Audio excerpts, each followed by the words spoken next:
mavushal. He uses the term, he makes a neder, he's not going to eat something that's mavushal. Mavushal means cooked. Muta b'tzli, he's permitted to eat broiled. We'll see.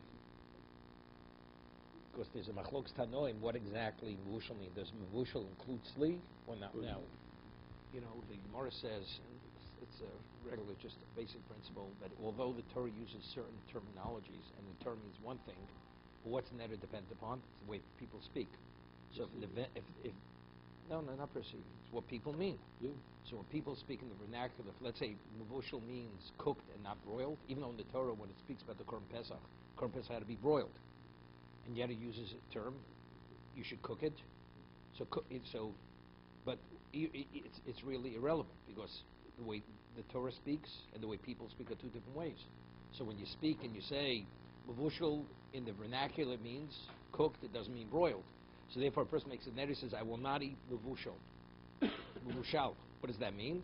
He's mutter, b'tzli, ubishaluk. So the Ranik says, what's shaluk? Normally shaluk can mean one of two things. Shaluk can either mean overcooked or it can mean partially cooked. Mavushal means fully cooked. So over here, the Ranik explains when it says he's permitted to eat broiled or shaluk, shaluk means it's partially cooked. It's not fully cooked. What about if he uses the term omakonim tafshil? Tafshil means a cooked item. Something that's cooked, which is loose. It's not like porridge. Porridge, you know, cream of wheat, oatmeal. Okay, so that's something cooked which is soft. Umuter ba'over. So he's not permitted. So with Morris explain anything you eat with bread. Anything you eat with bread is considered tafshil. So if the porridge, if it's thick, so you don't eat it with bread. Tafshil means something you eat with bread. Okay? So therefore, if it's ma'askei rach, it's also. Muter ba'over, muter bebeyo turmito, ubedalas haramutza. The Gemara said, what's beyo turmito? They would take an egg, there was a process, they would cook it 1,000 times. Literally, an egg was, as a result of the cooking process, it was reduced literally to be like the size of a marble. And they would just eat the egg, like just pop it in your mouth and you'd swallow it. It was eaten without bread. Or dalas haramutza, we're speaking about, it's a type of gourd which is actually roasted over the fire. Hanodi masekdero, and also el masekdero resichto. It's only masekdero, something which is hot. So the Ran explains in Rashi, speaking something which is like gravy. Omakonim hayored likdero. It says anything that you put into a pot to cook. She'eni tom also b'kolat mispashtim gdera. So any item which is normally cooked, not eaten raw, you're not permitted to eat, because anything which is put in the pot is off limits. Tanya Rabbi Yoshi Ome Api Shein Rayil. We learned in the Bryce Rabbi Yoshi says Api Shein Rayil Dover Zechel. Although it's not a conclusive proof, but there's an allusion from the Posuk that bishul means not only cooked, it even means broiled. How do you know? So Rabbi Yoshi is arguing with the Mishnah. The Tanya Shenema V'Yivashlu HaPesach Ba'esh Kamishpot says they cooked the Pesach. So what's the term in the Posuk? V'Yivashlu. Ba'esh Kamishpot. It was cooked in fire the way it's supposed to be. It could be fully broiled. So what is Rabbi Yoshi? So a person says he's not going to eat mavushal. You're not even permitted to eat broiled. That's what he's saying. So what our Tanakh Mishnah says, if you say mavushal, it's only cooked but not broiled. Broiled is permitted. Rabbi Yoshi says from the pasuk it's indicated that what does vashlu mean? By vashlu means even broiled. So lema bokamidli. What's the argument of Rabbi Yoshi and the Tanakh Mishnah? Yoshi sava holach hachaloshin Torah. That when a person makes a neder, the word is based upon the way the Torah refers to it. So we have a pasuk. So the pasuk is alluding that bishul means what? It means sli, means broiled. Regarding the dorm, you go after the vernacular. When a person is mavushal in the vernacular, what does it mean? It means cooked. Doesn't mean broiled. Versus low. The kuli alma, everybody's in agreement. Even Rabbi Yoshio. The dorm is based on the vernacular, the way people speak. So what is the macha? Right? Marki asrei. Each one in the community, when they say the word, it means something else. Meaning a Rabbi Yoshi's community, when you say bishul, it means also broiled. The Tana of our Mishnah, in his community, where they say bishul means cooked, doesn't mean broiled. Basher, the Tana Dilan, let's correlate sli, ulam vushul correlate vushul. Then Tana, in his location, broiled is broiled, and vushul means cooked. But in the community of Rabbi Oshia, afilu tzli kori mevushel. That even tzli is also referred to mevushel. V'krok, I said, v'krok nosel, but he's being a posuk. Mar says asmach tebalmi. It's just that's only as a support for that. That the people, the reason why the people speak that way, because he's saying the posuk, that's the way it is. But factually, it's unrelated. Everybody agrees. Everything's holach achaloshim ne'odom, the way people express themselves. Okay? Just do the Ran a little bit over here. Because the Ran asks a question. He has a question over here. Hanol mevushel mutar b'tzli b'sholok. She'enu b'chlal loshin mevushel. Why are you permitted in broiled? Because when you say mevushel, mevushel literally means cooked. It doesn't mean broiled. And what sholok? So the Ran says sholok normally means, I told you, overcooked. So if it's overcooked, so sholok should not be permitted. The Mishnah says sholok is permitted. Sholok boshev lo boshev. It's partially cooked. Mevushel means fully cooked. Sholok in the Mishnah means partially cooked. Then he sholok nami mashma mevushel yosim yidai. Although we find the word sholok is also when it's overused when it's overcooked. Kenamin per kolaboser hakovid oseres veinu neseres shluko oseres neseres sholok dehocha boshel boshelu. Why? Even though within a halachic context, sholok means overcooked, but the way people speak when a person says sholok, it means undercooked. Why? The tafshin is bashel yosemidai. B'chal mevushel, people refer to that as cooked. They don't say sholok. Sholok means where it's undercooked. So it's undercooked. It's not mevushel. Mevushel means minimally fully cooked. Oma kodim tavshin itoyim osamaisik deiru mutar rach umutar ba'over. Mas deiru ko chilka tirkus. It means cracked wheat. Koma dimu rach. If it's soft, it's like loose. Oser. Over mutar haitano ko midim sachle beirifta. The Gemara say this. Anything which you eat with bread, right? Tafshil korim. That's called tafshil. Can it used to be Gemara masik deiru ovo, but something which is thick. It's thick. That person eats a pancake. You don't eat a pancake with bread, even though pancake is made of grain. Bapi nafshi ochli le below pas. V'aminu b'gemara dosa b'tzli b'sholuk. The Gemara says if that's the case, you're not permitted to eat. If you say tafshil, you're not permitted to eat broiled and something which is partially cooked. Why? Because people, right? People eat that with bread. Why when you wash? Why don't you have to say a bracha on the meat? Right? Because anything which is everything secondary to bread. Because you eat it with bread. So a person says tafshil, you're not permitted to eat tzli. Because tzli, broiled or partially cooked, they eat that with bread. So he says, because they eat with bread. Toni, shiny, toein, lav dafka, doma hochi, elder busa nagdila. Tafilo masheni toa muta ba'ovo. First, Bushalmi, the Chiecha, the Bekonim, Tafshel, Muta Ba'ovo, Chanami, no diminush. Okay. Muta Be'e Tarmito, First, Gemara, brings Gemara later. Shalkali B'mayo, Chamimi, Alfi Zimni, it's cooked in hot water 1,000 times. Valfi Zimni, the Maikari, then it's doused 1,000 times in cold water. And that's why it shrinks. Adim Ismacho Kidabolale, it's shrunk into a size you could even swallow it without chewing it. It'll go down one's gullet. And this type of egg, which is shrunken to such a small size, is not eaten with bread. So if it's not eaten with bread, it's not included within tafshil. Mashma davko bohu deshari avol kol shlun is bashtu kokach asuro. But something which is partially cooked, how do you eat it? If it's partially cooked, you do it with bread. Misachlo rifta ba'adov hochis b'shalmi b'shem Rav Chisda osa b'beyo megugelis. He says, what about if you eat a regular hard-boiled egg? A hard-boiled egg. Because a person is not well, he eats a hard-boiled egg together with bread. If it's this shrunken, this be'er tarmito, that's which is not eaten. Any other hard-boiled egg, because it's not shrunken, it is eaten with bread.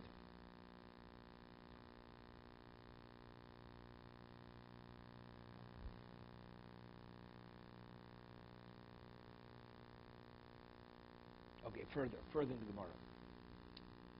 Konim tafshil. Person says, first we start his person min hamavushel. Tafshil means a cooked item, right? So the Gemara says, "Bomi tafshil nodar," right? So it says certain things he's permitted. So the Gemara says, "Tafshil." Why should we differentiate between whether it's thick or it's loose? He said, "Tafshil." Tafshil means cooked. Omer Abaye haytanu kol midim sachol beirif the tafshil korimei. The Tanam Mishnah, something that you eat with bread, it's called a tafshil. Okay? But Tanya proof, hanodim in a tafshil. person makes a neder, he's not going to eat something from tafshil. Okay? Also meaning tafshil. He's not permitted anything which is considered cooked. V'asa b'tzli b'sholok. He's not permitted to eat broiled, partially cooked, bushel. V'asa b'hitrios rabos shacholin ochlim ben. Types of gourds that people not well eats. Ben pitum, which is eaten together with the bread. Mazini, or Rabbi Yirmiyah. So we said a person's not well, he eats gourds, cooked gourds. You're a doctor, this is very important, nutrition. Okay? So Mar says, how can you tell me a person not well eats these gourds? Rabbi Yirmiyah cholash.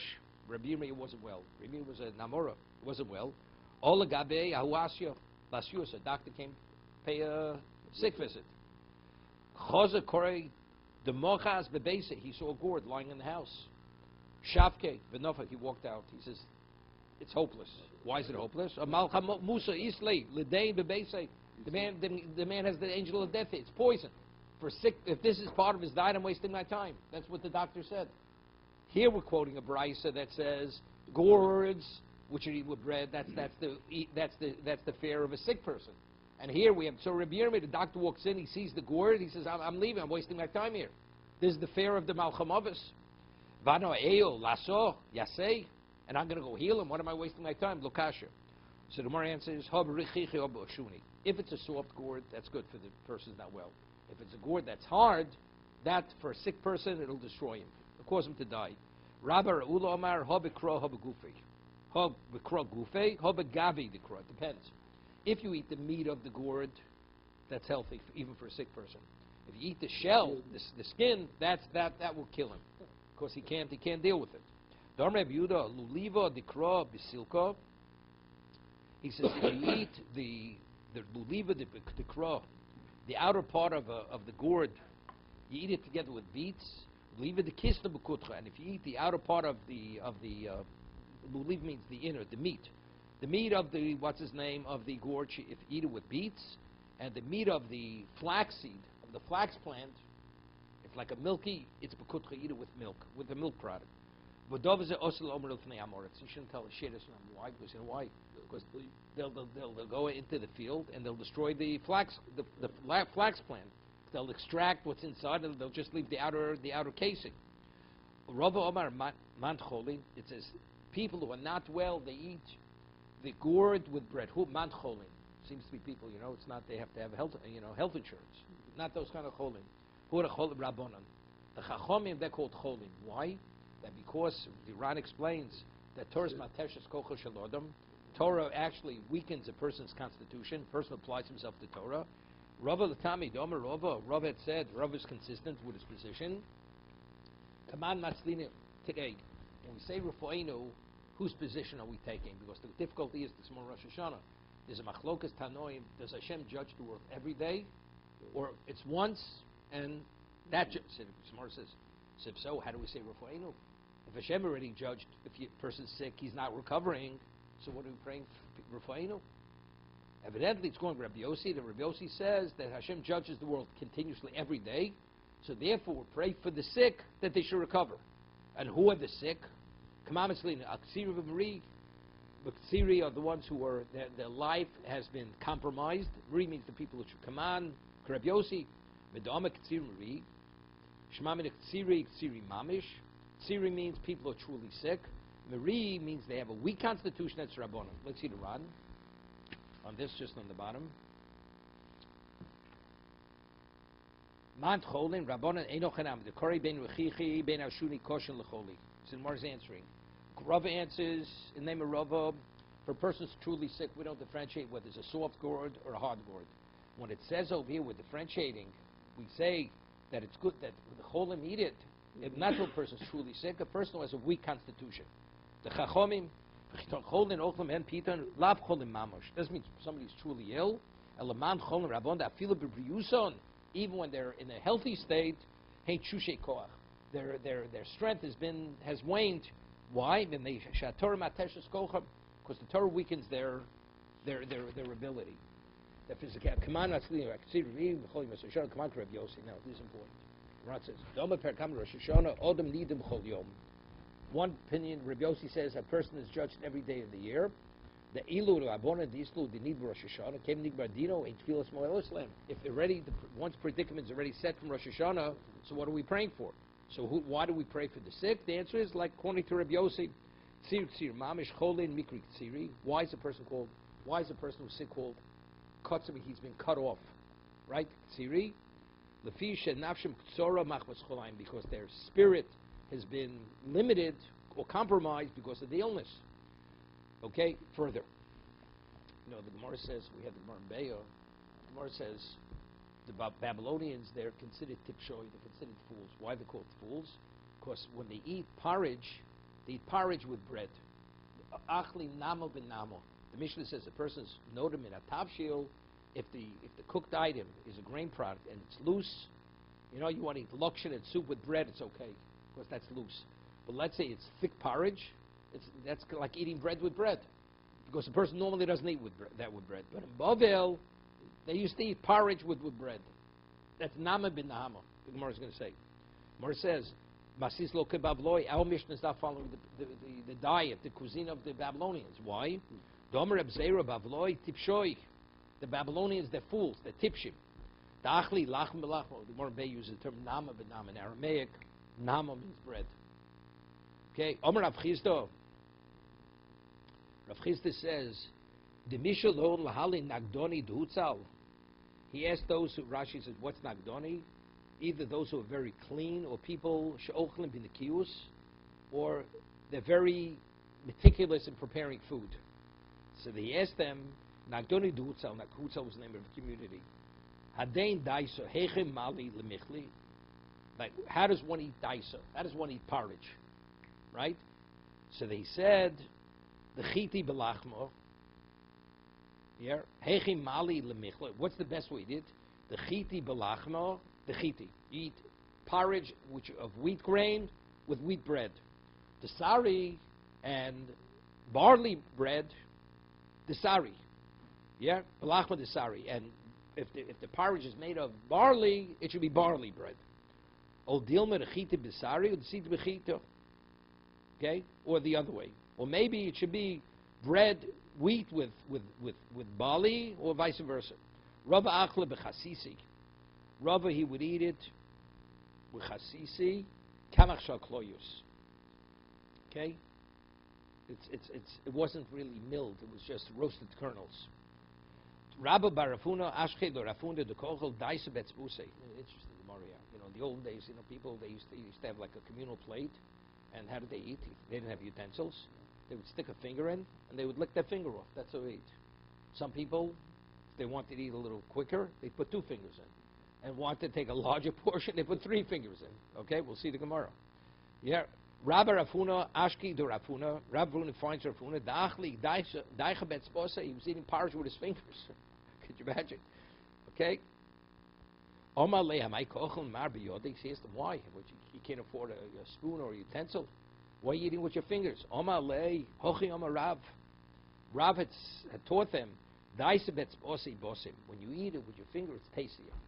It's tasty. You eat it with a fork or with a spoon, it's not as tasty. Bosim.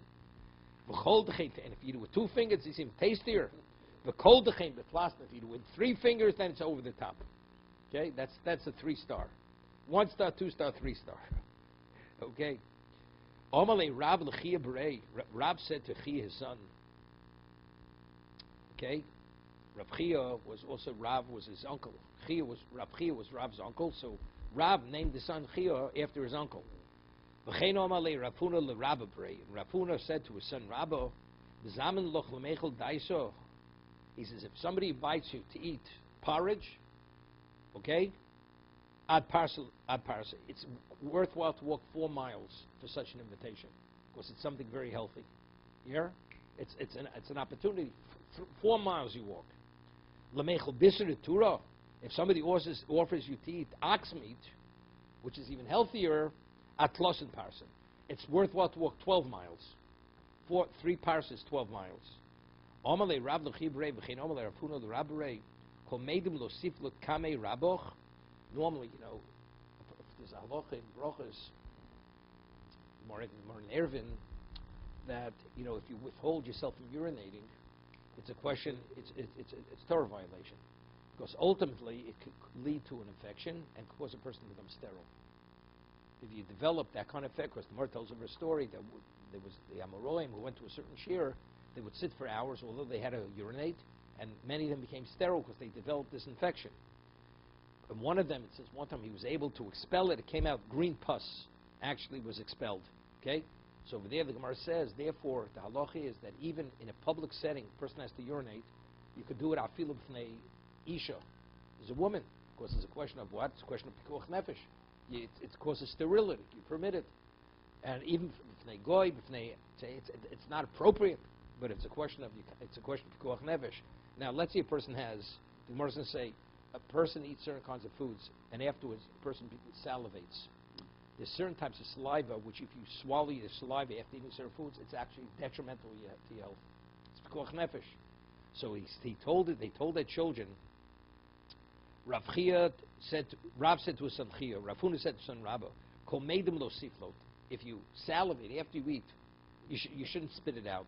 It's not appropriate. Spit it out in front of someone else. Kamei Rabboch, in the presence of your Rebbe. We'll see. Labar min koravadais, but after eating gourds or porridge, then that you have a right to spit out. It's not considered disrespect. Why? It's like swallowing molten lead. If you swallow that saliva, it goes back into your system. It's literally pikuach nefesh. It's detrimental to your health. It's like swilling psilta, like molten lead. Even if it's in the presence of the Persian emperor, you're permitted to spit it out because it's pikuach nefesh. It's not considered disrespect. Ran over here.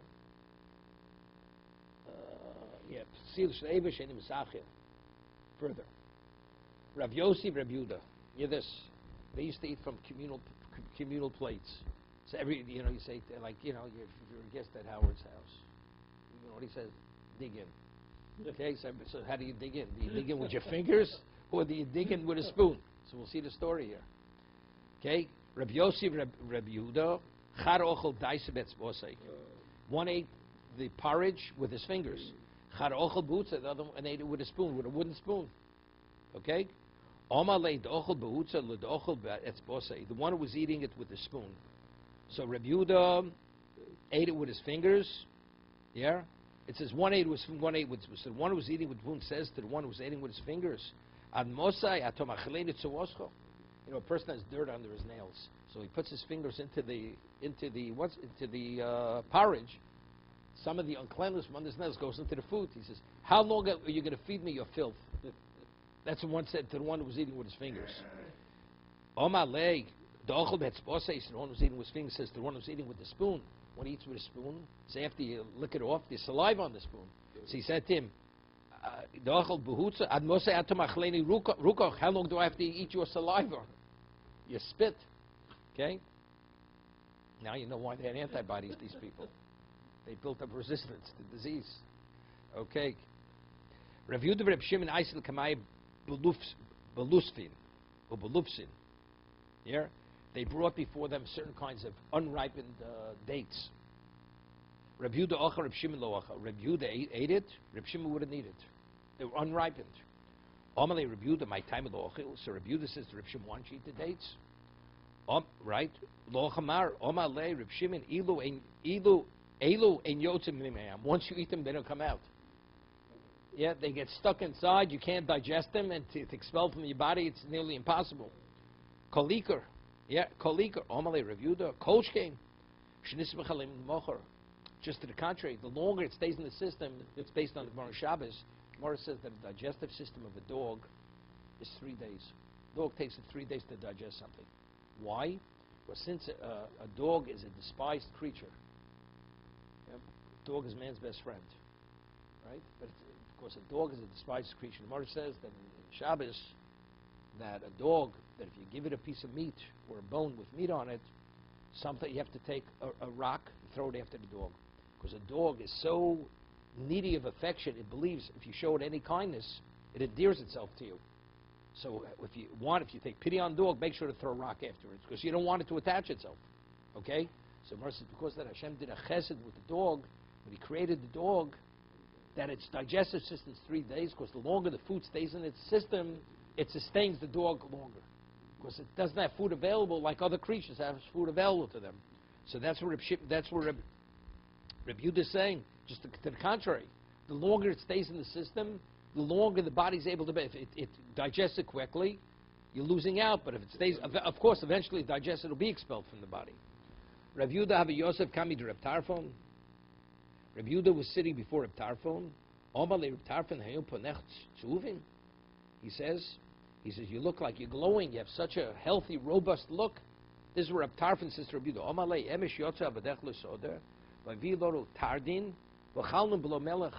he says, because your servants, they went out to the field, they pick beets, and we ate the beets without salt. So that's the effect of eating beets without salt. If we would eat with salt, it would even have a greater healthy effect on us. Without salt, you see what it did. You can imagine if they would have salted the beets. Okay? This non-Jewish woman said to Rabbi Yehuda, Mora Veravi, you ever see in the old days, a person who was an alcoholic, they called a shikker. They always had red noses. Bloodshot eyes and red noses. The Irish cops, they all had red noses because they all drank. So she said he had this robust look, this glowing. So she says, and she knew he was a great rabbi. He was a decider. He says, "You're a mora, but you're a drunkard. Evidently, you hit the bottle plenty." This is what this shiksa said to Reb Yehuda, because he had this. Omale hemnusa biyodo. He says, he says, I'm credible to you. Yeah. In your itaimno ela b'kedusha avdalta. He says the only wine I drink is kiddush and avdallah, v'arbakasi the pischa, and the 4 cups of wine at the seder. You hear this? V'chograni tzidi mipescha atzeres, and I'm affected so negatively by wine that I have to go with a wet cloth on my temples because I'm suffering from a migraine headache from Pesach to Shavuos. That's how long it takes me to recover from drinking the 4 cups of wine. So don't accuse me of being a drunkard. Ella, why do I glow the way I glow? Radiate? The wisdom of a person causes his face to glow. That's what he explained to the shiksa. Now another story. Rabbi Yehuda, this Sadducee says to Rabbi Yehuda, you look like a person who's a usurer because a usurer makes a lot of money. That means you live high on the hog, as they say. Or like you're a hog farmer. They make a lot of money, so you live very, upscale lifestyle. Omalei, so he says to the Stuki, Rabbi Yehuda, it's not possible. Jews are not permitted. Not permitted to be a usurer, lend with interest, and we're not permitted to raise pigs. So neither is true. So why do I look so healthy? The 24 locations where a person is able to relieve himself from my house till I come to the base manager. 24. Every hour I check myself to see whether I have to do my bodily functions, and because I relieve myself and I don't allow myself to withhold myself for a moment, that's the reason why I am very healthy. So what you see to be that I'm healthy because I live upscale lifestyle has nothing to do with it. It's only because there's never a moment I withhold myself. Rabbi Yehuda Kara'azo Lebe Medrosho Shokel Gufa Al Kisvei. Rabbi Yehuda, when he go to this bench, he would carry a bench on his shoulder. Yeah, he would carry a bench. Why? Because in those days, the students, when they go to the Beis Medrash, you think they provided furniture. You sat on the ground. So you had to sit on the dust, right? So he would bring a bench to sit on the bench. So he says, the melocha is mechabedes baleh. That I have to toil to carry the bench, ultimately, I will be in a more respectful state because I'll be sitting on the bench, not on the sand, on the ground with the dust. Reb Shimon Shokal Tsono Al Kasvei. He would carry a basket. He would sit on a basket. The Visud Reb Yehuda, listen to this. Nafkas, Noktes Imrod Avda Glima Dehutvi. Yeah. There we go. She made him a garment. She made a garment with very expensive wool, very expensive. When she would go out into this market, she wore it. It was a, whatever it is, unisex type garment. He could wear it, she could wear it. So when she would go out, she would wear it. And when he would go out to daven, he would also cover himself with it. Hear this? And when he would put on this garment, because it was such a choshev garment, he would say, said Hashem, Baruch Hashem provided me with this very exclusive type garment, woolen garment. Zim l'chad gozer Reb Shimon ben Gamliel Taneiso. Reb Shimon Gamliel decreed they have to fast, whatever the reason was. Reb Yudah lo asi l'bei Taneiso. He didn't go to shul. Here they're saying slichus in shul. They're fasting. They're saying whatever. Reb Yudah doesn't show up. Amr lei. So they say, so Reb Gamliel asked, so where's Reb Yudah? Why did he come? He says, lo isle kisuye. He doesn't have a garment to cover himself. He doesn't have a proper garment to cover himself. That was his level of poverty. Could you imagine? Shoda glimo. So he sent a garment. Like Esther sent to Mordechai. He was wearing sackcloth. She sent him the garments. Reb Gamliel the Nasi had tremendous wealth. He sent him lo kobil. He would not accept it. Why? Because he didn't want to take charity. He would not take it. Doli tzivso v'omer l'shluchei chozi. See, he showed the reason why he didn't want to take it is he didn't want to benefit from anybody. He was sitting on a mat. He lifted the mat. And he showed him there was a nest. A nest happened under the mat with gold coins. All of a sudden appeared. Doli tzivso v'omer l'shluchei chozi ma'iko. Yeah, see what I have. I have gold coins. Miulo nechli desari bedain ba'alma. But you know why I'm not taking it? Because I don't want to benefit from this world.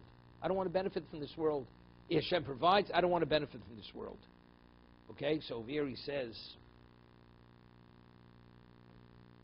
yeah. Why did he benefit from the gold coins? Because you're not supposed to benefit from a nest. It was a miracle. The coins came there. It was miraculous. Like see from Barantinus. There many times with Nisim, they would not benefit from that.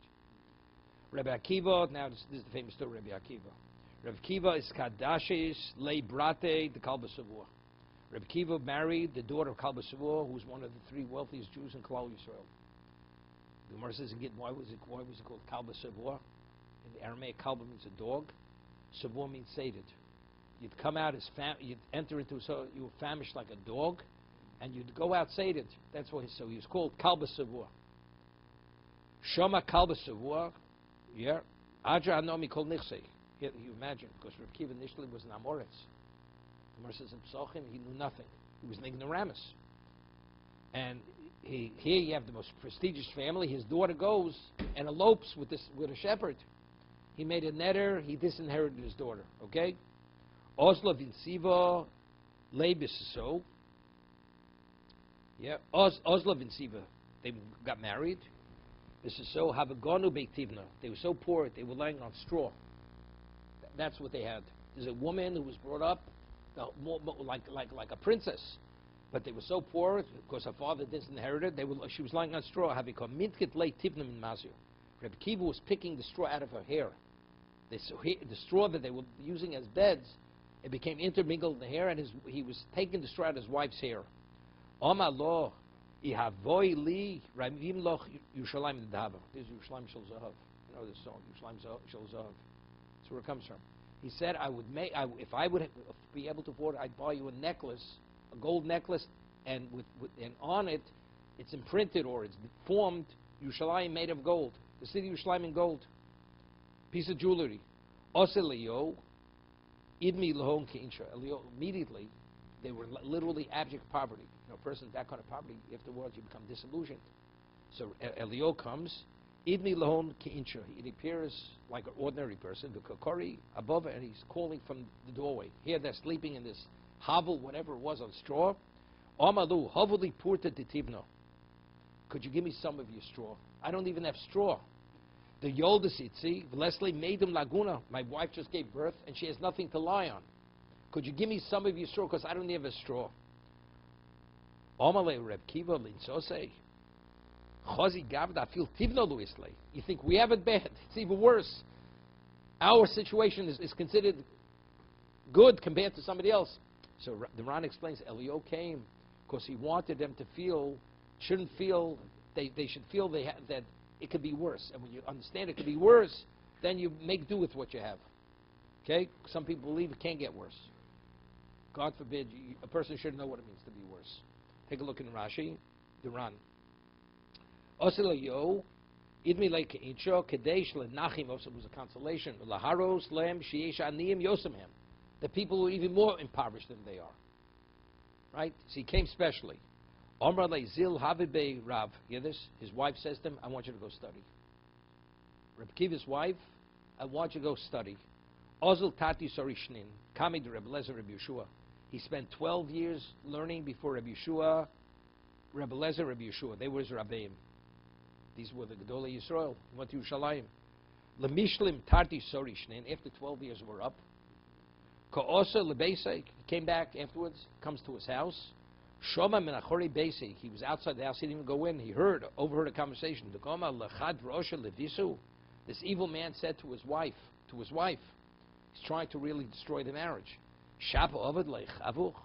He says, you know, your father did the right thing that he disinherited you. Yeah, he happens to come in just when he hears this conversation. Lo domi lech. How do you marry a man of a different? You're a whole different status. A person of your status marries such a lowly person. So your father did the right thing to inherit you. V'od shavkach al molas chayus kulishne. He left you like he abandoned you as a living widow all these years. What kind of husband do you have? Omra lei. So she said to this man, "Itzos lidili. If my husband would listen to me, levi tardi shnein achrenaisa. He'd stay away another 12 years and learn." Yeah, that's what she says to this Russia. Sourcely, yeah. Omar. So Reb Kiva doesn't even come into the house to say hello to his wife. Omar, ho, obviously Rishuso. My wife is giving permission to study another 12 years. He went, turned around. Hoda ozel. Have a tardish sorry shnin achrenaisa. Yeah? He spent another 12 years. He was away factually. He didn't see his wife for 24 years. So there's a famous question from Rav Aaron Kotler. He's right outside the door. You haven't seen your wife for 12 years. Come inside, say hello, then go back. Your wife is giving you permission to go away for another 12 years. Why don't you say hello? He didn't even come say hello. I wouldn't want to tell you what they would extrapolate this on the Upper East Side, what kind of behavior this is. So Reb Aaron says 12 and 12 is not 24. 24 years of uninterrupted Torah study is a different dimension of learning that I study for 12, take a break, and start another 12. This is continuous. And Reb Kiva understood that the emotional interruption, when he sees his wife, that will set him back, and therefore it's like starting over again. He has to start, he's advanced, but it's not the same as he doesn't walk in, he doesn't have that emotional interruption.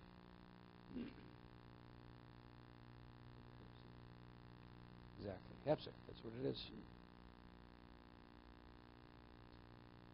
You know, it's like I give the example. You know, a person is, if you read about, that's why Norman, he wanted to come to Daf Yomi. That's why he can go to that field of medicine. If you're a neurosurgeon, brain surgeon, a neurosurgeon every night has to be in bed by 8. Can't drink even decaffeinated coffee because if he has the slightest tremor, he's out of business. So sometimes you can operate for 16 hours in the operating room on the brain. His wife calls him up and says, "Honey, do you love me?" He says, "Of course." He says, "I'd like to be in the operating room and hold your hand just for 2 minutes during your 16-hour surgery." He says to his wife, "You understand? I have to be fully focused on on what I'm doing because the slightest distraction, I could kill the man or he'll be paralyzed. It has nothing to do with whether I love you or not. Any degree of interruption of focus, it could be devastating. It could cause the man's death." Oh, of course, we understand that. But Reb Kiva is saying he didn't walk in with what kind of mensch is it? If you understand what Torah is, at that level, the slightest interruption is not the same Torah. That's considered that's a setback.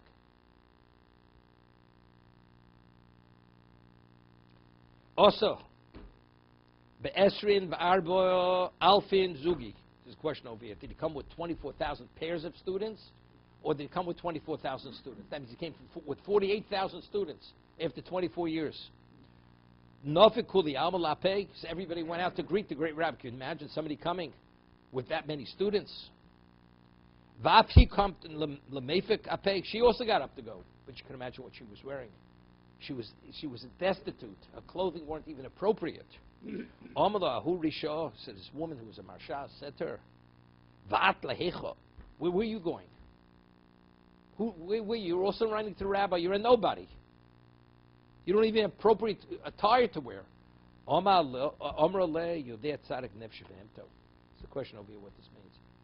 The tzaddik understands the way I toil for him. Meaning Reb Kiva, my husband understands who I am. Okay? So she went to see him. So the students, a holy rabbi, they pushed her aside. They shunned her. Omar Lahon. So Reb Kiva saw his wife. He says, Hanichula, allow her to come through. Sheli v'shelochem shelo.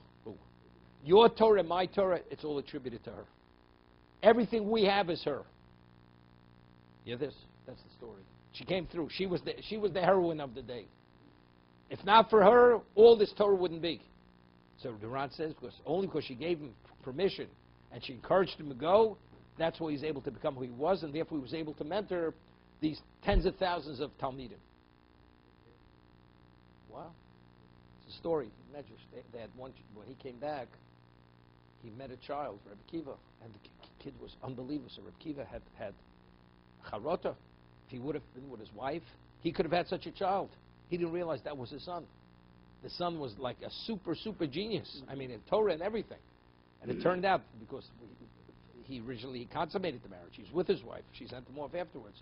He didn't realize that his wife actually had a child during those years. Okay? During that first year of their marriage. Shoma kalba savua also v'yichel al nidre vishri ishri.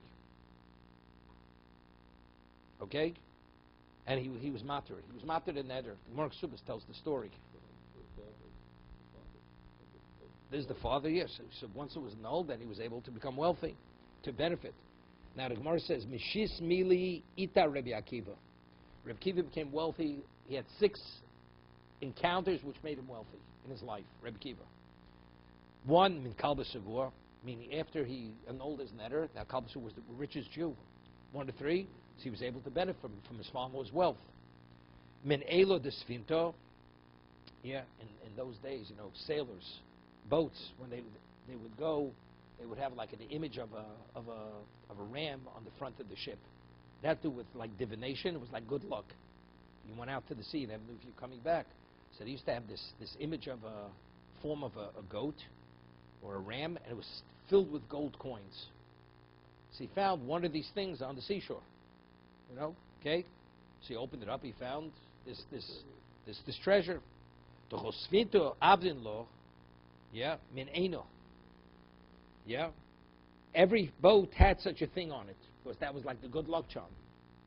Zim Nechada Anshuo al Keif Yomo. He found it washed up on probably a boat sunk. So the waves brought it in. He found it on the seashore. Also, hu Ashkechei. Okay, so that's the second wave. So for his father-in-law's wealth, he came upon one of these images. Min Gavzo de Zimno, min Gavzo. He found a chest filled with tremendous wealth. Zim Nechadu Yov Arbo Zuzli Sapanui. He once gave four coins to sailors. Amalu Aisli Midam.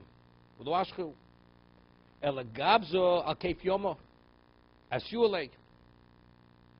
He says, go buy me something. They looked, so they found something. They were, beachcombers. They found something, a box on the seashore, and they didn't know what was in it. So they brought it back to him. He opened it up. It was filled with wealth, with diamonds. And Amrulei Ovid Marana Alei. Amrulei Ovid Marana Alei. What's the hay? The bach.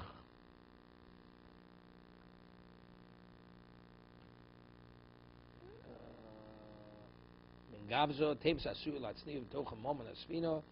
was like on a ship. They would keep all the wealth of the ship there. Ovid Marana Lake. Ishtakach Tavimoli Dinri. The Zimna Chado Tovas Svinto, Vukuli Yisko, yeah, Havimoches Balgavsa. The ship sunk, and all the wealth of the ship was in this box, the treasure. Vishtakbu Zimno, the min, the Sukriso, okay, the min Sukriso.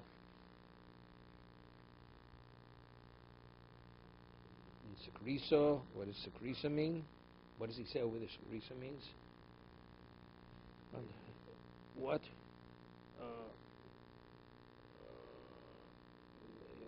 Doesn't say. Kol Muna Davsinto Avimunach Bogabsa. Okay. What? No, that's it. No, that's it. I understand. Ches. You have to go Ches here. Some they take it out. It means from Arabs. He became wealthy min matronisa from a patronly woman. What was the story? Ominishto sheltonis trobis and bar shalom. See, the Ran explains, tells the story. Reb Kiva needed a loan. Yeah, Howard, a loan. Okay, if somebody give you $1 million, could you doze off? You can't doze off. Okay. So the Ran says like this: Pamachas hutzchu Reb Kiva Talmidov Mos. Reb Kiva and his students, they needed money. They had to cover the expenses of the yeshiva. Okay.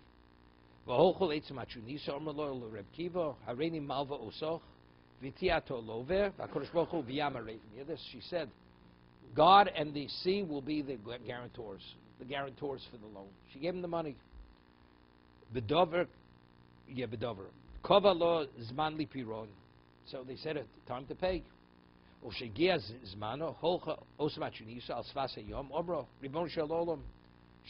woman went to the sea, and she called out to the sea and to Hashem, Reb Kiva is not well. Reb Kiva was sick, and he's not able to pay the debt. You Hashem, you're the guarantor.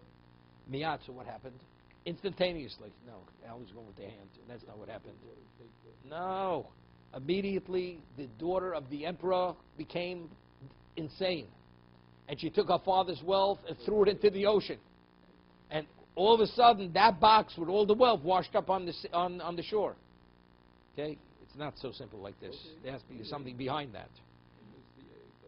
Yeah, you swung the bat, but you missed the ball. Okay. So what happened? Nishtatis bitu shel kesa v'not la'argaz moli avonim tovos v'din rizov. She took a treasure box filled with diamonds and golden coins. V'zorkel tochayam v'yamay v'yosel moksho hisa osa machunisa. Immediately the ocean brought that box, filled the treasure.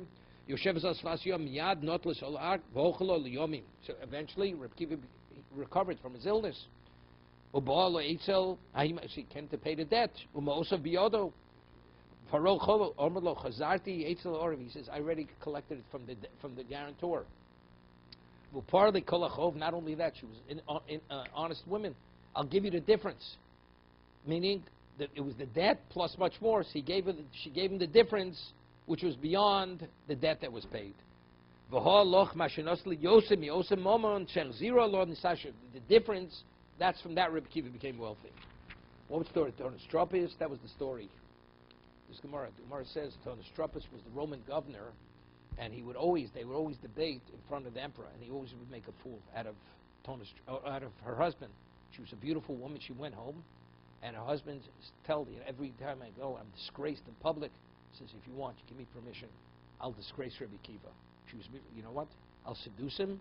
He'll commit adultery with me, and that's the end of it. He gave his wife permission to commit adultery with Rabbi Akiva. She goes to Rabbi Akiva. The Ram brings the story. And Reb Kiva sees her, and Reb Kiva had Ruach HaKodesh. He goes, he spits, he cries, and he laughs. So she said, what's this all about? She says, you know where you come from? He understood. You come from a putrid droplet of semen. That's all you are, putrid droplet of semen. That's the spitting. And why did he cry? He says, your beauty ultimately is going to decompose in the ground. He said, the third thing I can't tell you. What's the third thing? That ultimately she's going to convert and become his wife. That he didn't tell her. He only told that later. And she converted, and because she was such a wealth, she was a Roman governess. She brought tremendous wealth into the marriage. That's the end of the story. Okay? What? No, person can be married to multiple women, but Reb Kiva lived 120 years.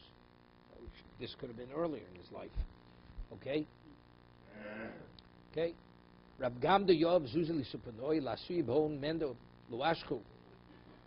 You hear this? Rab Gamda gave 4 coins to sailors to bring him something. They couldn't find Asule B'Hon Kupa. You hear this? They brought him a monkey. Howard, a monkey. Okay? Ishtamit al ol lecherso lechurso chofru basrei ashkahu dervi al magaliso. So the monkey started to dig, and they find the monkey. He's sitting on diamonds. This monkey. Omru lei bas kesa lo Rabbi Yeshua b'Chanai tor mefuoro b'chli mechor. Rabbi Yeshua b'Chanai was very ugly. So the daughter of the emperor said to Rabbi Yeshua b'Chanai, how could such glorious or glorified wisdom be in such an ugly vessel? Amalei, it's more tiniest. Amalei, lamdi beisov, limdi says, why don't you learn from your father's household? Where do they store the wine, the most precious wine? Amalei b'mani de pachrin, earthen casks. Amalei kulei alma pachri vaton b'mani de pachri. Commoners, they store their wine in earthen casks. Somebody, the emperor, should store it. Atun achsisim b'mani de kasbedava. Somebody of your father's status, they should switch all the wine into gold and silver casks. Aslas v'romis chamer b'mani de kasbedava. So immediately. So what happened? Sorry, all the wine soured. Omar lo afo raisa came. More in the times is more lengthy. He said identical with Torah. Meaning, if a person is you have to be ordinary. If you're ugly, so the Torah retains its pristine quality. Otherwise, you have a little bit of an ego, and if you have an ego, it's not so pure. Of course, you have a little bit of your own understanding. Iko Shapir in the Gemara says, what if the people are handsome and they study? Great. You have a sonu, have a Gemara tfei. If they be ugly, they'd even be greater Torah sages. Hayidasu coming to Rav Yehuda Medor Lidino, Vayschabis Lemedino, who continues to